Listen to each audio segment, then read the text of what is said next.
Walang balak umuwi si Arvin Tolentino sa PBA at sa katunayan, alam na po niya na binigay na ang kanyang Titan Ultra rights kapalit ni William Navarro patungong Magnolia Hotshots. After naman nung nalaman niya yon ay agad nag-reach out ang Spin sa kanya at ang sabi, hanggang 2 taon pa raw siya sa Seoul SK Knights.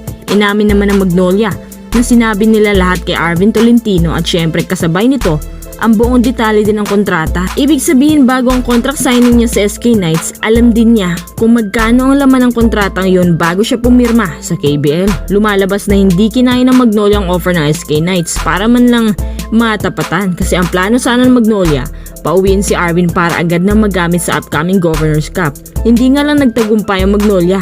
Alam nga naman, base sa aking research, wala pang kahit anong PBA teams ang nakakatapat sa monthly offers ng Japan at KBL teams. Bago naganap ang paglapit ng Magnolia sa Titan para kay Arvin, sinabihan na raw ni Alfrancis Chua si Arvin tungkol sa bagay na to. Pero si Arvin hindi naman agad naniwala. Medyo matagal-tagal din kasi bago nangyari ang trade at sakto naunahan ng SK Knights ang Magnolia at nag-offer na napakalaking pera kay Arvin kaya agad-agad umalis na siya. Tinanong din si Arvin kung sakali na nagsabay ang offer ng Magnolia at offer ng KBL, anong uunahin niya? Sad to say, ang KBL pa rin pala ang pipiliin niya. After ng 2 taon, saka palang magagamit siya ng Magnolia. Pero di bali na, kinuha naman na si Clifford Hopia para panghalili sa frontcourt at kung sakali ma-injure si James Laput, mas okay daw kasi si Hopia. Sa palagay ko kung mas malaki ang offer ng Magnolia kaysa SK Knights, siguradong uuwi agad si Arvin kasi ang Magnolia caliber team pa naman din. Medyo worth it pang uwian. Isa pa, mas magkakaroon ng long-term career si Arvin sa Magnolia kaysa KBL. Sa Korean League, pinakamataas na dyan ang 7 years, depende pa rin sa performance mo doon. Ang punto dyan, ang KBL hindi pang long run sa karera. Habang kung sa Magnolia siya, medyo okay ang sahod habang for long term din. Grabe ang opportunity ni Arvin ngayon. Samantalang tinapon lang siya noon ng Hinebra. May 2 years pa siya sa KBL habang may naghihintay sa kanya sa PBA na good career din. Sa isang banda, ang Titan Ultra naman nasabit dun sa pagban ng PBA kay William Navarro at ngayon nagmamakaawa sa PBA na pabalikin.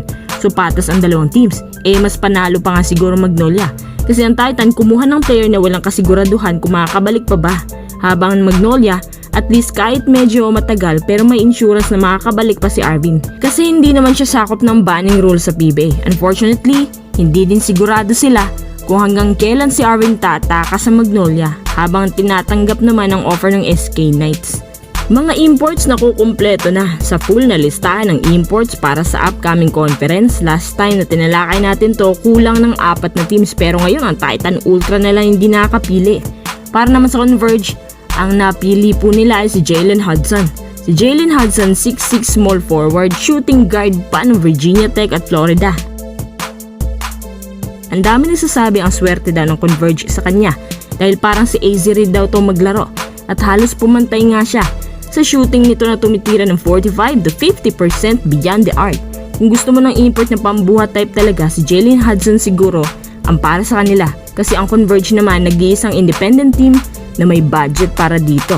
Kaya syempre hindi talaga sila magpapatalo plus masama din ang campaign nila nung last con. So ngayon babawi sila. Pangalawa nga itong Meralco Bolts at ang napili nila si Jordan Varnado. Pero si Varnado po naka-under review pa daw sa PBA dahil ang height niya hindi sigurado kung 6'7" ba or 6'8".